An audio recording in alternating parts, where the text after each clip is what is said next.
नमस्कार विद्यार्थी मित्रांनो, 2-3 दिवसापासून नीटच्या परीक्षेच्या संदर्भात चालू असलेला गोंधळ या ठिकाणी NTA वतीने या ठिकाणी पुढील परीक्षेची डेट अनाउन्स करण्यात आलेली आहे।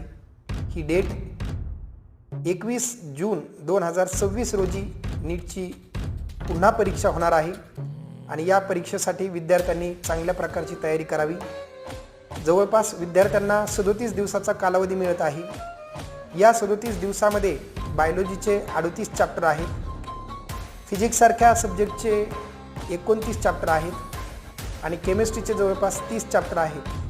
म्हणजे विद्यार्थ्यांनी जर प्रत्येक दिवशी बायोलॉजीचा 1 चॅप्टर, फिजिक्सचा 1 चॅप्टर आणि केमिस्ट्रीचा 1 चॅप्टर असे प्रत्येक 3 चॅप्टर जर प्रत्येक दिवशी कव्हर केले तर निश्चित तुम्ही तुमच्या टार्गेट पर्यंत आरामात पोहोचू शकतात। तुम्हाला या परीक्षेसाठी खूप खूप शुभेच्छा।